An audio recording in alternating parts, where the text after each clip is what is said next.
Dallas Mavericks impact player Christian Wood. Good afternoon, sir. Good afternoon. Happy to be here. All right. We heard that perhaps you were out getting some extra shots up. How's the shot looking today? It's beautiful. I believe it. How many times do you play like Luka in a crazy game of horse where you guys are taking crazy shots? We haven't played horse yet, but we play a lot of shooting games, and usually I'm beating them. So. Wow. Man, I love hearing that. Okay. So next stop, 60-point triple-double for you is basically what I'm hearing. And hey, I would complain about that. Not at all. I don't think we would either. So I also wanted to say congratulations to you and the team. 7 straight wins, which is the longest Mavericks winning streak in 12 seasons. I know your goal is not to build up a giant winning streak. You have bigger goals, but how big of a deal is that to win 7 straight? I mean, that's a big deal. You know, it helps team confidence, helps us going into games with teams, above 500. So, we need it, and we're going to need it again with this next stretch of games coming up when we play good teams.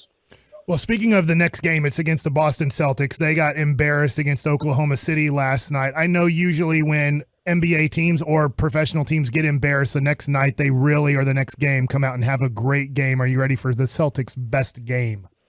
Yeah, I mean we're expecting it. We talked about it in practice today that they're going to bring the energy. They let OKC get 150, so they're going to make an emphasis to try and not let Luka or me score, and try and limit Luka, which is I think is tough this season.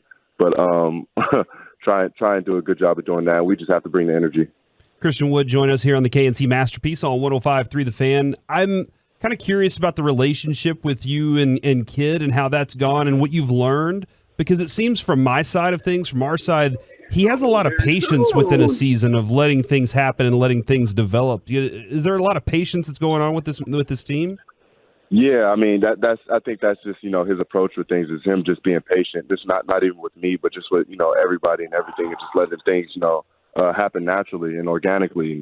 With a few guys out, with a few defensive guys like Doe and Maxey and Josh being a great energy defensive guy. We're gonna need everybody to step up, and I think I've been doing a good job of stepping up as of late. You and Luka have become ice cream and fudge. Can you talk about when you guys became ice cream and fudge? I like how you just took that, man. I like how you just took that. But our relationship, is great. It's only getting better. It's only gotten better, I should say. As the season, is progressing. With me coming off the bench, I didn't really have a lot of minutes with him. But starting now, we're starting to get a lot of minutes together. We're starting to get a feel for each other. I felt like we had a good feel beginning of the season, but just getting more minutes and getting more reps, playing with each other is even better. I always think we tapped into our full potential. After that got said, we have the important basketball conversation of what is the best food combination. Peanut butter and jelly came up. Peanut butter and chocolate. Do you think ice cream and fudge is the best food combination? I do, definitely.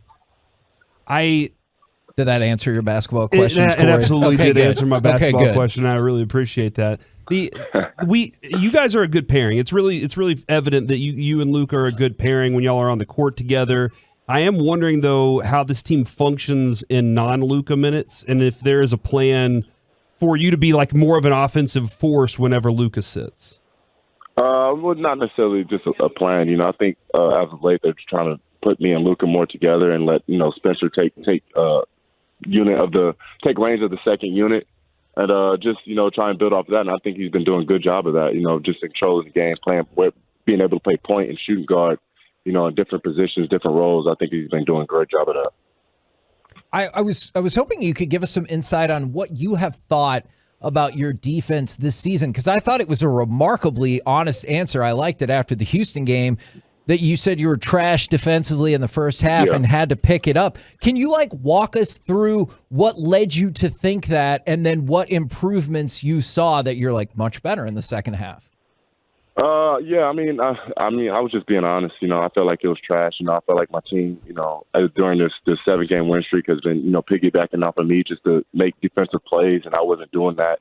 I was trying to do it, during the first half, but I was doing it while fouling at the same time. So I think second half, I made an emphasis of trying to come out, just, defend and protect the rim without fouling these guys, and I think I did that, especially when it counts. Last year and the last few years in Houston, you guys weren't very competitive in the NBA, and now you've gone to a team really trying to repeat, get back to the Western Conference Final, and make it to the NBA Finals. How different is that as an NBA player playing on a team that's really harping on we have to win to put ourselves in a great playoff position? It's great. It's great to be a part of this organization. Great to be a Dallas Maverick. Great to be a part of a team, that's so invested in trying to, win each and every game and taking it day by day and making an emphasis on team defense, and not just individual defense. And I think that's a big factor that's been going into this winning. And also Luka just playing outright like an MVP. So a guy averaging 40, 10, and 8 is ridiculous. So I'm proud of him. Proud of the way the team is playing. And we just got to build off of this 7 games. And like I said, this tough stretch of games coming up, we have to find a way to win. Does that kind of MVP thought work its way into trash talk ever? Like, will you ever stuff Jason Tatum and be like, it doesn't look like an MVP to me? I've been telling Luka to talk a little bit more trash, to the players and not the refs. And I think, he started to listen to me a little bit. Because he admitted he might talk the most trash to you. Is he said, I get mad and yell at him sometimes, and what I appreciate is sometimes it's hard to work with me on the court, and he never gets mad. I thought, again, that was a really honest answer from Luka. How I was hoping you could tell us even more about that dynamic, and sometimes does Luka come back to you after the game and be like, sorry about that, I got a little heated? Yeah, no, we're both competitive players. He definitely does yell at me, but I yell at him at the same time. If I miss a defensive coverage or if he misses defensive coverages, we don't get mad at each other. And at the end of the day, we get back to the locker room. We talk about what we could have did better or what we did wrong or right. And I think that helps us a lot. And especially not getting mad just off of one another's comments, and just respecting and accepting that. We just both want to win, and we're both competitors, and we both just want to make winning plays. Well, I'm just curious, too, with you guys talking about that. What do you feel is your biggest strength and your biggest weakness right now with how everything's going? Biggest strength and biggest weakness? I'll say my biggest strength is just being able to be a mismatch, on the offensive end, and playing defense at the same time. And I'll say my biggest weakness has been maybe I would say protecting the pick and roll coverages. I think I could definitely do a better job of getting better in the pick and roll coverages in terms of the switching or for the drop or for the blitz. Is that the physical part of it, the mental part of it? What is it that's kind of you feel like you're lacking there? I think it's the physicality part. I think I have to do a better job in terms of the physicality part, and I think I will. As of late, with especially coming up with these bigger guys that we're playing against, Nurkic, Valanciunas, Al Horford, Robert Williams. These guys are big and physical, so I gotta match their physicality, and I'm ready for it. I want to say thank you very much for giving a real answer to biggest weakness and not saying that you care too much or try too hard. Man, I told you guys I'm honest, man. I'm gonna tell the truth. If I'm playing bad, if I'm playing well, I'm gonna definitely be honest. So I appreciate you guys. Well, we really want you to sign a 4-year extension with the Dallas Mavericks. As long as we're being honest, Christian. If they offer you a 4-year, $77 million extension today, could you sign that and say you could be a Maverick for a long time? Because we don't want a Brunson thing to happen here. I know the pain. I know the pain with Brunson, but I can't say too much about that at the moment. I wish I could, but what I can say is, I'm happy to be, in Dallas. I would definitely love to stay in Dallas, and this team's been doing great, and we just have to keep it up. The great thing is Mark Cuban just hired a company that has an app that says you're worth $26 million. That's right. That's right. Hey, man, you can't beat that, right? Yeah, I was going to say, just give us your number off air, and we'll send you all that information if you need it. Get your money. I'm sending that shit right away. Make sure you get that money. I'll just play it. We get that? We just need to get that dumped right there. But other than that, we're good. We're good. I was interested. You were in Houston. I know you whenever y'all went back down there, you were on Twitter. You were like, "Hey, I'm coming back," and everything. Texas has some good barbecue around here, and DFW has some good barbecue. Is that like kind of what you do around here? What is it that you do in the DFW area that kind of keeps your mind occupied? I try and go to a lot of food spots. I've been golfing as of late as a random kind of activity, but I like to go to a lot of food spots. I've been to Nick and Sam's. They took care of my mom one night. They gave us a free meal. So, like I said, Dallas has been just showing me a lot of love just being in this city. And, I love barbecue. So if you guys got any recommendations, let me know. Oh, yeah, we got Hurtado. Hurtado's is pretty special in Arlington area. You guys both said it at the same time. That's how you know it's for real right there.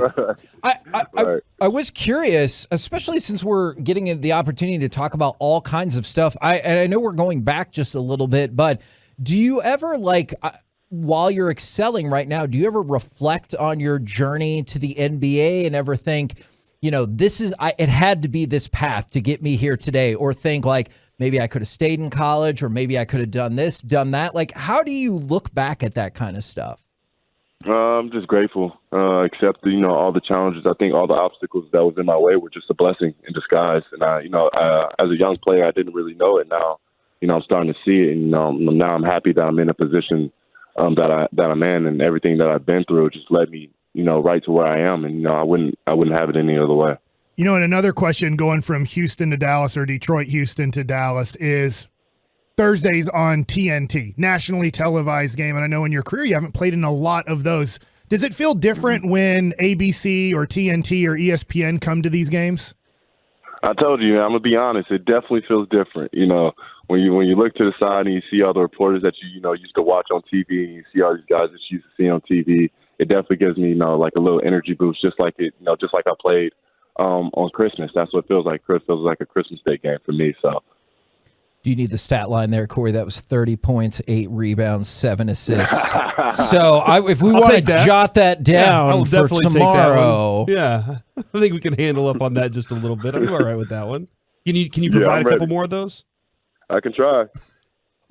What do you – we talked about the strengths and weaknesses of you individually. There was some concern with the record earlier this year, but this Mavericks team is following a fascinatingly similar pace to last year. Do you look at this team now and at least see the potential to make noise in the playoffs again?